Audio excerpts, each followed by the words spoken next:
Welcome back, Grind Force gamers. Welcome to another video of Street Fighter Duel. Today we are talking about Overlord Bison.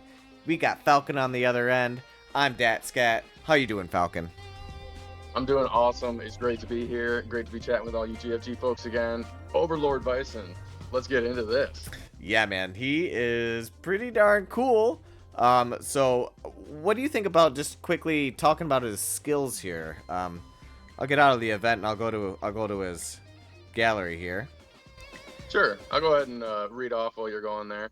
But the super, he summons a phantom to unleash a psycho torrent attack together that will hit enemies in a large area, dealing soul damage that is equal to 418% of attack and reducing hit target's attack by 10% for 10 seconds. Okay, so what's going on there? This one is fairly straightforward. It is dealing soul damage, so this is kind of bypassing the normal defense things that are in place for our fighters. Okay. Soul damage just overrides that. Yeah. But otherwise, it's a pretty straightforward attack skill, other than reducing the enemy's attack by a little bit. Yeah, and I'm thinking about soul damage here. Like, Evil Ryu does some good soul damage. The Chief Viper, that divination unit, she does some good soul damage. I'm thinking about Osprey and Rose can both do it as well. Yep. So not many units are throwing soul damage out there. So it's kind of cool that we got a special summon unit that's dedicated to that soul damage here. So that's pretty fun, just on the base level there. Yep, M. Bison, the original M. Bison was like that as well. Yeah. He's also doing a lot of soul damage.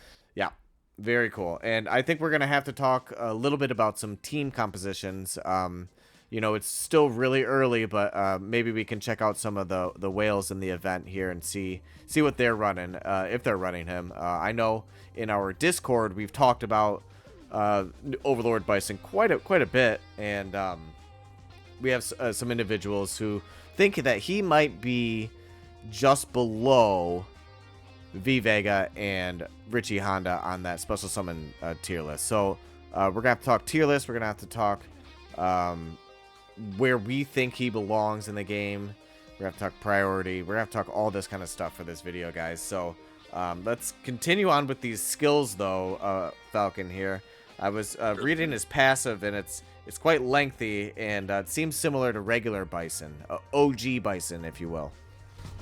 Yep, honestly, if you just think of it that way, you've pretty much got the gist of it. It's doing a slightly different attack. It's creating a vortex underneath the enemies instead of the explosion from Bison himself.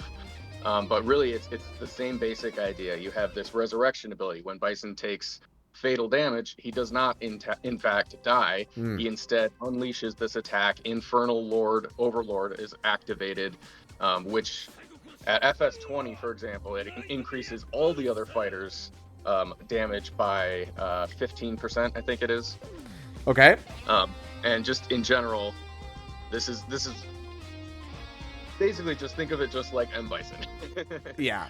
It's just a force multiplier with damage, and it's amazing that he's affecting the whole team too. And this is where we're gonna start thinking about boss scores here, guys. And great. I think he's just gonna be a great all-around unit to use anywhere you need more damage. I really do. But anyway. Well, I think he's just gonna be such a versatile option, because he'll be able to slot in with so many different teams. We already know, because we have M. Bison, just how valuable that can be, especially in PvE. Like, we can now center an entire 5th team around Overlord Bison. Yeah.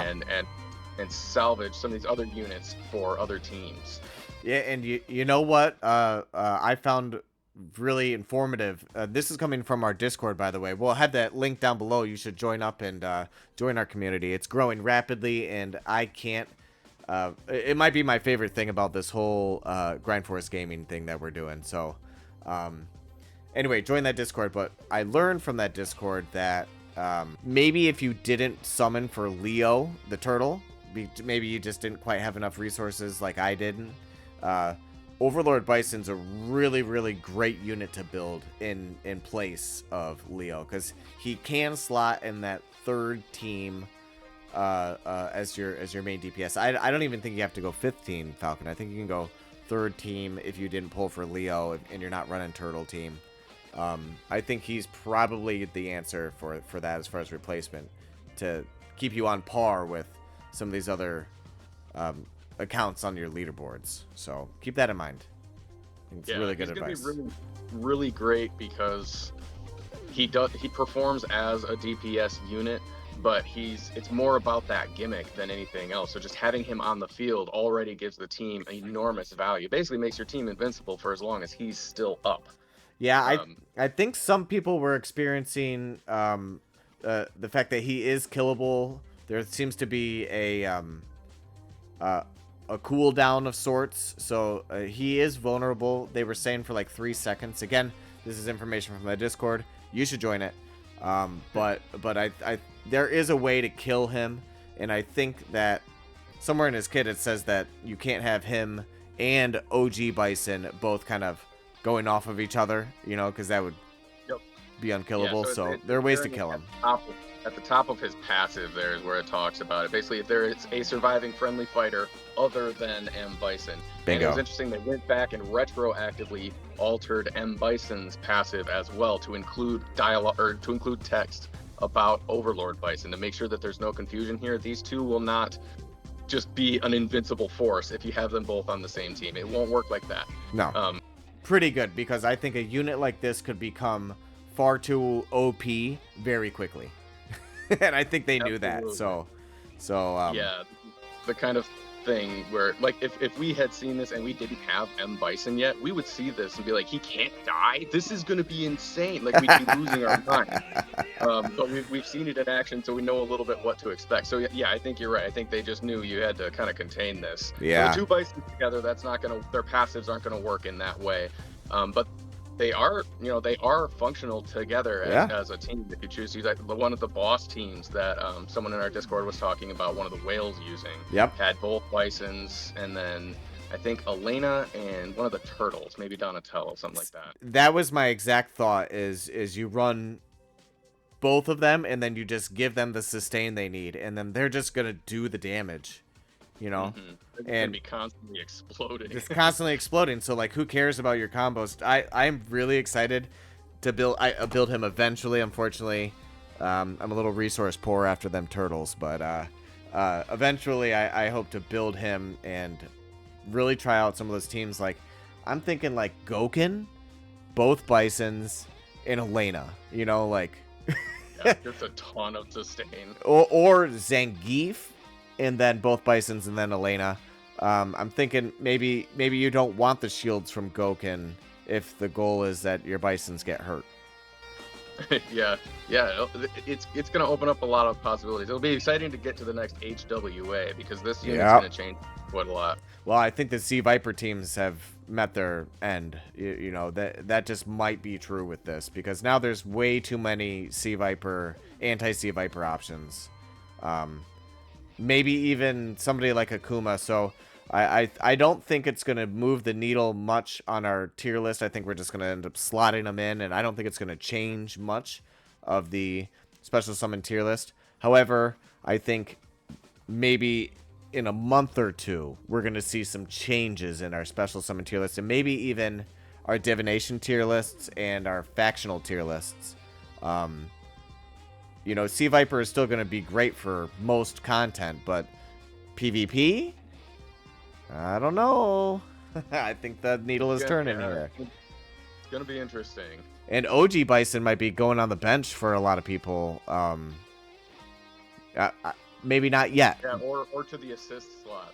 Or, the assist on OG Bison, what off the top of my head, I'm pretty sure it's just give somebody a resurrect, right? Yeah, just a single resurrect on one of the fighters. Yeah. Or Okay. the assisted fighter. Let's keep going. Skill 2. Skill 2. Summon a vortex beneath a random enemy. This is also kind of the same move that occurs when his infernal overlord thing goes off, so you can keep that in mind. Yeah. The vortex will continuously draw in enemies in an area, dealing soul damage that is equal to 330% of attack, which later gets boosted to 400% of attack. Yeah. Then it ends with an explosion that deals soul damage that is equal to... Does that get boosted? Maybe it stays at 182%. Looks like it. Looks like it. The soul damage in particular, but the rest of the damage increases, so... And then once it's leveled up, if Infernal Overlord is active, then the target's damage reduction will be reduced by 25% for the duration of the vortex. See, this is what I'm thinking about bosses, guys. You know, anytime you're reducing a target's damage reduction, like, that's just more damage for you. Yeah. Yeah, so the damage reduction is kind of similar to defense in that it's blunting how much damage they're taking from an attack. Right. So this will just reduce that stat. And I think for bosses, that kind of stuff's really useful. You know, for some of these special events, we get to use that workbench, and we're building kind of our how our kit's gonna work, and stuff like that. I'm always kind of keen in on. Works out for me. Anyway, so the C3 here. This is the this is a cool skill. It just looks cool. Yeah, it's a very Bison move, which is great. They're true to the character here. He's going to vanish and appear above the nearest enemy, then deliver a crushing blow to enemies in an area, dealing soul damage that is equal to 488% of attack, which gets boosted to 589 of attack later. Also, the soul damage taken by hit targets will be increased by 8% for 20 seconds. So when he starts his next combo chain, that soul damage that he's dealing is going to do that much more damage. Sweet. Okay, heck yeah, dude. Let's talk about that fighting spirit here. All right. So when Infernal Lord is active, the fighter's attack can ignore 20% of the target's defense. All right. So here we go again. You know, don't discount the defense ignoring and the damage reduction ignoring, and you know, like, I think he's gonna be a really good boss unit here, guys. And I think he's gonna be great anywhere, but I think bosses are gonna. I think he's just gonna hit really hard. Yeah, he's got a lot of things that work for him across a lot of different game modes. Again, going back to that versatility, he's gonna be able to be slotted into everywhere. He's gonna be a valuable unit for that reason. Yeah. Unlike V Vega, for example, is arguably the best unit in the game because that damage is unparalleled. There's no one else who can put out damage like that. Yep. And Overlord Bison, we sometimes talk about these generalized characters not being any good because they need to specialize in something. This is an example where he's so good at everything that he's a great character as an all-rounder. Yeah. He's like Yoshi in Mario Kart. Okay, so at the assist skill, it just reads like, the assisted fighter receives fatal damage. Vortex is summoned beneath the random enemy, and the vortex will draw people in, and it deals soul damage. And then there's an explosion, and then there's more damage happening. So basically, whoever Overlord Bison is assisting will basically, there's like a counter attack on death, if you want to think about it like that. Yep, but it's specifically on death. I don't see very many people using this assist very often, since it's specifically when the fighter dies, and you're trying to avoid that, generally speaking. And I don't know why you would not have this guy on the field anyway. Yeah. Okay. Noted. So probably not going to use that assist skill much. All right. And then level 10, when Infernal Lord is active, so that's when the vortex is active, correct? Yeah, so once he's received fatal damage and done his vortex explosion thing. Yep. Then the vortices of Invitation to Hell and Agony Vortex deal additional true damage. Oh, that's great. And that's equal to 1% of the target's max HP during the attack, capped at 15% of Overlord Bison's attack. So I think probably most often you'll be hitting that 15%. All right, at 20... Upon triggering Invitation to Hell, the attack of all other friendly fighters will be increased by 15% until the battle ends. All right, guys. So he explodes once, and then everybody gets 15% attack for the whole fight. And then the FS30, the Infernal King Strike is unleashed for the first time and hits the target. Summon a vortex beneath the target. Increase the vortex's damage to 20%. The vortex is equivalent to Agony Vortex level 3. That's pretty dope. That's pretty cool, man. All right. So basically, he's just a damage machine. That's it. That's all he's doing, and he's hard to kill. He's a damage machine. Yeah, like an unkillable damage machine. Yep. So have fun dealing with him. But I think that we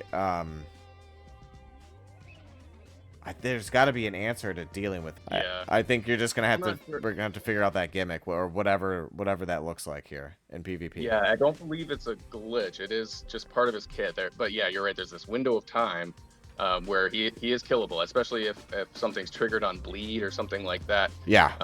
Where it's dripping away second by second. Those are the kind of situations where if things are timed out wrong, he can die. So don't lose your mind and rage quit. It's going to happen sometimes. He can be killed in ways that regular M Bison can't. Yeah. That we're used to. Well, if you lose your mind and rage quit, just join the Discord. We'll help you out.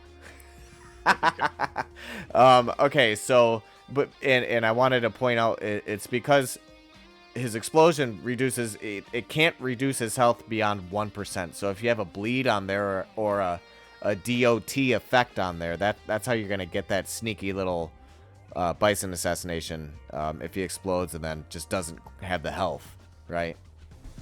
Gotcha.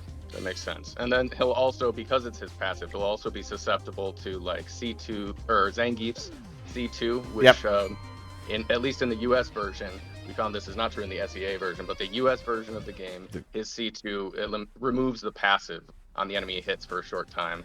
Yeah. Evil Ryu is the other one who can kill a Bison. So Evil Ryu would work against Overlord Bison too. Yep, exactly. Which is kind of cool because it kind of gives a little more credence to Evil Ryu, and I'm always about that as a Evil Ryu player. So, it's good to note that the global version of the game is different than the SEA version of the game here, like Falcon just said. So I wanted to just echo what Falcon just said about Zangief, guys. In the global version, it works. In the SEA version, I wouldn't count on it. You have to find another way around Overlord Bison when he comes into the game. He shouldn't be in the game yet for them, I don't think. But no, for a while probably. Not for a long time here, but eventually. But it is good to note because they don't have the Zangief option when they're facing regular Bison currently with the vehicles, because it is different. So. Yep. Okay. The last thing we need to talk about here is the garage. Oh, sure. So, again, this is all about his explosions and everything. So, basically, when he explodes, the fighter's damage bonus will be increased by 12%, while their damage reduction will be reduced by 12%. Okay, so that's actually good because that just means he'll be exploding more and causing more damage, essentially. Yep. It's just increasing his damage and reducing how much damage he takes. Yeah. And then, again, the 6 out of 6 damage sharing will be activated. So this will cause 20% of the damage received by all friendly fighters to be transferred to Bison, which is great because that kills him faster and makes him explode more. Yeah, this is going to be probably the number one thing that you'll need to chase in terms of like kitting him out. Yeah. 6 vehicles. This is really, really good. You gotta have it. This is kind of what trendy Ryu is going to be doing. The relatively new divination character also has this damage sharing. This is the same thing built into the already amazing Overlord Bison. Yeah, true. Okay, so I'm just trying to get into his trial here. Hold on.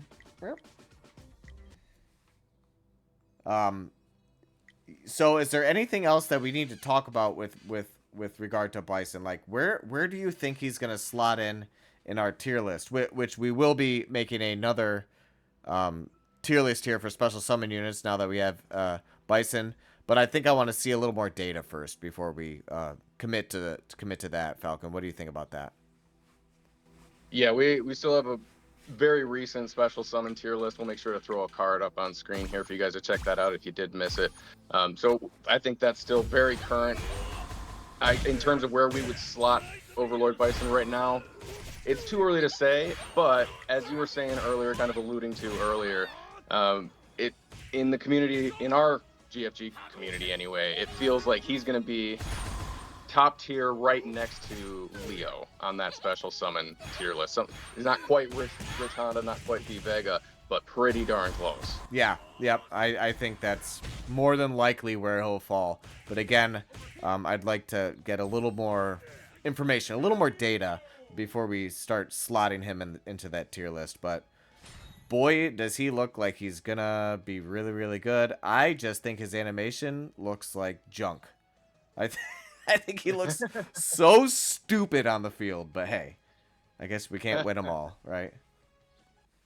I hadn't noticed that. I'll have to pay more attention as I'm playing through. I didn't realize. He's What do you shorter. like? He's shorter, and his head is the size of a grapefruit, or like a pineapple on top of his head. You know, but he's so short. Like he's shorter than regular bison, and I don't like that.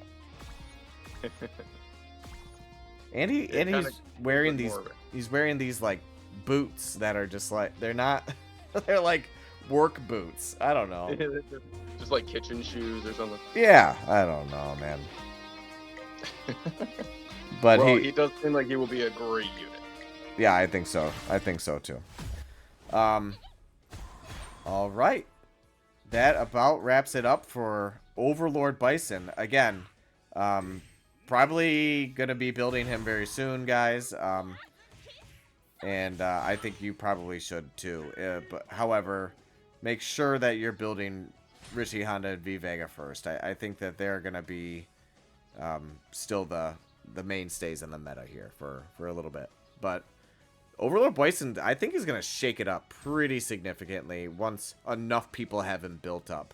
I don't think the whales having him built up isn't gonna shift the meta quite yet, but it certainly is gonna start it. So be on the lookout.